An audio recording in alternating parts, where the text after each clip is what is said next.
ಮೇಲ್ಮನವಿ ಅಂದ್ರೆ ಈ ಹೈಕೋರ್ಟ್ನಲ್ಲಿ ಮೇಲ್ಮನವಿ ಸಂಪೂರ್ಣವಾಗಿ ವಿಚಾರಣೆ ಮುಗಿಯುವವರೆಗೂ ಸಹ ಅಂದ್ರೆ ಈ ಮೇಲ್ಮನವಿ ಅಂದ್ರೆ ಇತ್ಯರ್ಥ ಅಂದ್ರೆ ಕೆಳಹಂತದ ನ್ಯಾಯಾಲಯ ಕೊಟ್ಟಿರುವಂತಹ ತೀರ್ಪು ಸರಿ ಇದೆಯೋ ಅಥವಾ ತಪ್ಪಿದೆಯೋ ಅನ್ನೋದನ್ನ ಮಾನ್ಯ ಉಚ್ಚ ನ್ಯಾಯಾಲಯ ಇಲ್ಲಿ ಮರುಪರಿಶೀಲನೆ ಮಾಡಬೇಕಾಗುತ್ತೆ. ಅಂದ್ರೆ ಎವಿಡೆನ್ಸ್ ಅಲ್ಲಿ ರೆಕಾರ್ಡ್ ಮಾಡಿರೋದನ್ನ ಮತ್ತೆ ಅಪ್ರಿಷಿಯೇಟ್ ಮಾಡಬೇಕಾಗುತ್ತೆ. ಅದನ್ನು ಮಾಡೋವರೆಗೂ ಸಹ ಟೈಮ್ ಹಿಡಿಯುತ್ತೆ. ಇಲ್ಲಿ ಹೈಕೋರ್ಟ್ ಅಲ್ಲಿ ತುಂಬಾ ಹಳೆ ಅಪೀಲ್ಗಳು ಸಹ ಪೆಂಡಿಂಗ್ ಇರುವಂತಹ ಸಂದರ್ಭಗಳು ಇದಾವೆ. ಅದೆಲ್ಲ ಮುಗಿಯುವವರೆಗೂ ಸಹ ಈ ಸದ್ಯಕ್ಕೆ ವಿಚಾರಣೆ ಕೈಗೊಳ್ಳಕ್ಕಾಗಲ್ಲ. ಅದು ಇತ್ಯರ್ಥವಾಗುವವರು ಸಹ ಆಗೋವರೆಗೂ ಇವ್ರದ ಶಿಕ್ಷೆಯನ್ನ ಅಮಾನತಿನಲ್ಲಿಟ್ಟು ಜಾಮೀನು ಕೊಟ್ಟಿದ್ದೀವಿ ಅಂತ ಹೇಳಿ ಇವತ್ತು ಆದೇಶ ಬಂದಿದೆ. ಇವತ್ತು ಏನಾದರೂ ಬಿಡುಗಡೆ ಆದಂತ ಸಾಧ್ಯತೆಗಳು ಏನಾದ್ರು ಇದೆಯಾ? ಯಾಕಂದ್ರೆ ನೀವು ಕೇಳ್ತಾ ಇದ್ರೆ ಆಪರೇಟಿವ್ ಕ್ವಶನ್ಸ್ ಸಲ್ಲಿಕೆ ಮಾಡಿಕೊಟ್ರೆ ಇವತ್ತೇ ಬಿಡುಗಡೆ ಮಾಡ್ಕೊಳ್ತೇನೆ ಸಾಧ್ಯತೆಗಳಿದೆಯಾ?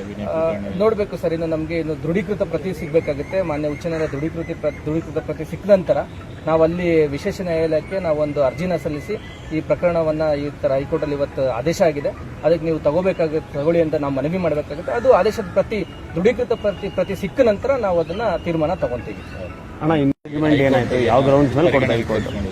ಸರ್, ಇವತ್ತು ವಿನಯ್ ಕುಲಕರ್ಣಿ ಅವರು ಯೋಗೇಶ್ ಗೌಡ ಹತ್ಯೆ ಪ್ರಕರಣದಲ್ಲಿ ವಿನಯ್ ಕುಲಕರ್ಣಿ ಮತ್ತು ಇತರ ಆರೋಪಿಗಳು ಜಾಮೀನು ಅರ್ಜಿ ಮತ್ತು ವಿನಯ್ ಕುಲಕರ್ಣಿ ಅವರು ಸಂಬಂಧಪಟ್ಟಂತೆ ಶಿಕ್ಷೆಗೆ ಅಂದರೆ ಏನು ವಿಶೇಷ ನ್ಯಾಯಾಲಯ ಏನು ಶಿಕ್ಷೆ ಕೊಟ್ಟಿತ್ತು ಅದಕ್ಕೆ ತಡೆ ಕೊಡಬೇಕು ಅಂತ ನಮ್ಮದು 2 ಅರ್ಜಿಗಳು ಸಲ್ಲಿಸಿದ್ವಿ. ಆ 2 ಅರ್ಜಿಗಳನ್ನ ಮಾನ್ಯ ವಿಭಾಗೀಯ ಪೀಠ ಅಂದರೆ ಡಿವಿಷನ್ ಬೆಂಚ್ನ ಹೈಕೋರ್ಟ್ನ ಡಿವಿಷನ್ ಬೆಂಚ್ ಇವತ್ತು ಅಲೋ ಮಾಡಿ ಒಂದಷ್ಟು ಕಂಡೀಷನ್ಸ್ನ ಸಹ ಇಂಪೋಸ್ ಮಾಡಿದೆ.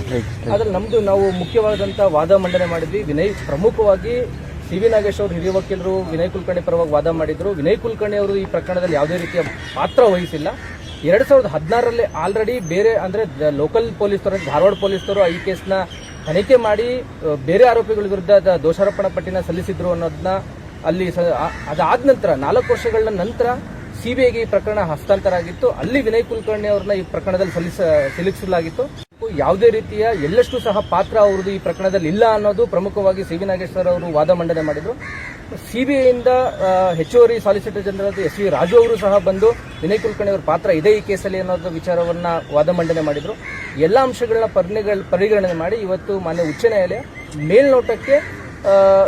ಮೇಲ್ನೋಟಕ್ಕೆ ಸಾಕ್ಷ್ಯಾಧಾರಗಳು ಕಂಡು ಬರ್ತಾ ಇಲ್ಲ ಅನ್ನೋ ಅಂಶಗಳನ್ನ ಪರಿಗಣನೆ ಮಾಡಿ ಇವತ್ತು ವಿನಯ್ ಕುಲಕರ್ಣಿ ಅವರಿಗೆ ಶಿಕ್ಷೆಯನ್ನ ಅಮಾನತಿನಲ್ಲಿಟ್ಟು ಅವರಿಗೆ ಇವತ್ತು ಜಾಮೀನು ಮಂಜೂರು ಮಾಡಿದೆ. ಹಾಗೆ ಕೆಳಹಂತದ ನ್ಯಾಯಾಲಯ ವಿಶೇಷ ನ್ಯಾಯಾಲಯ ಏನು ತೀರ್ಪು ಕೊಟ್ಟಿತ್ತು, ಈ ಜೀವಾವಧಿ ಶಿಕ್ಷೆ ಕೊಟ್ಟಿತ್ತು, ಆ ಜೀವಾವಧಿ ಶಿಕ್ಷೆಗೆ ತಡೆ ನೀಡಿದೆ. ಇದು ಮಧ್ಯಂತರ ತಡೆ ಆಜ್ಞೆ ಅಂತ ಹೇಳಿ